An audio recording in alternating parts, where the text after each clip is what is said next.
Imagine that you work for your eccentric but kind Uncle Fred, who is a wealthy employer. After spending some years in his service, he decides to let you in on the company pension plan. You are 30 years old and will work for your uncle until you retire in 35 years at age 65. Each year, he will contribute $5,000 to your retirement account. However, you must pick ahead of time one of two investment choices for the duration of your employment. Option 1 is certificates of deposit with a 3% annualized rate of return. This option gives you a fixed rate of return and an absolutely certain lump sum at the end of your 35 years. You quickly determine that this option will yield a sum of $302,310, but inflation will diminish the future value of this sum. In fact, if inflation is also 3%, you will be left with only $107,436 of current spending power. Option 2 is a most peculiar option called Uncle Fred's coin toss. At the end of each year, Uncle Fred flips a coin.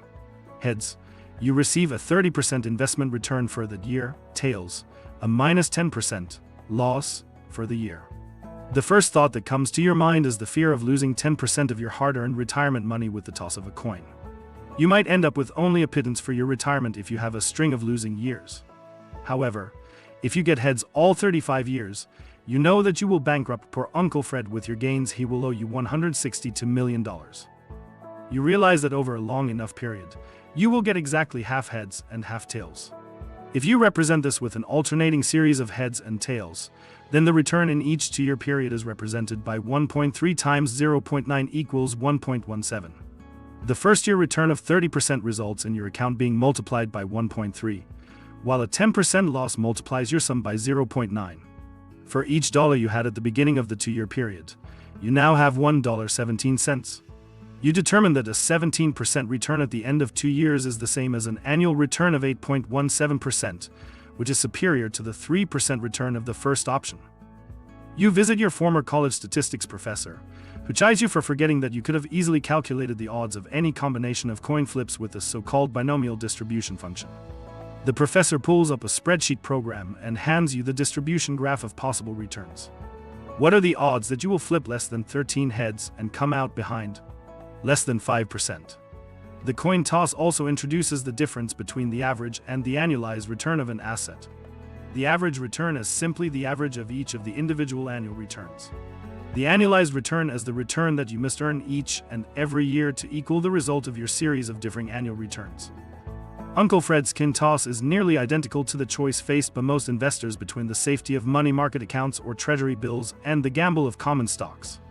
The second option offers a near certainty of a superior result but comes at a price, the small possibility of an inferior result and, more importantly, the gut-wrenching coin toss session with Uncle Fred each year. Yet, it is the 3% certificate of deposit option that is the most truly frightening. You will almost certainly live your golden years in poverty. In the long run, you are compensated for bearing risk. Conversely, if you seek safety, your returns will be low.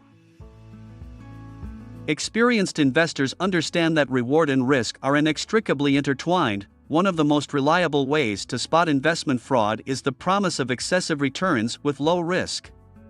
To summarize, investing involves a trade-off between risk and return. The first option in Uncle Fred's pension plan offers a fixed rate of return with no risk of loss, but the return is relatively low compared to the second option, which has a higher potential return but introduces the possibility of loss through a coin toss.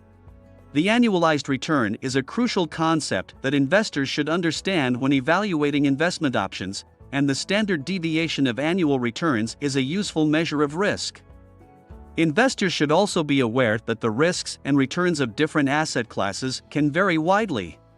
Cash and short-term bond investments typically have low risk and low returns, while aggressive domestic and foreign stocks can have high risk and high returns. When evaluating an investment opportunity, it is essential to consider the potential risk and return and to understand the trade-offs involved. Finally, investors should be wary of promises of excessive returns with low risk. These claims are often a red flag for investment fraud. By understanding the trade-offs involved in investing and evaluating potential risks and returns, investors can make informed decisions and maximize their chances of success.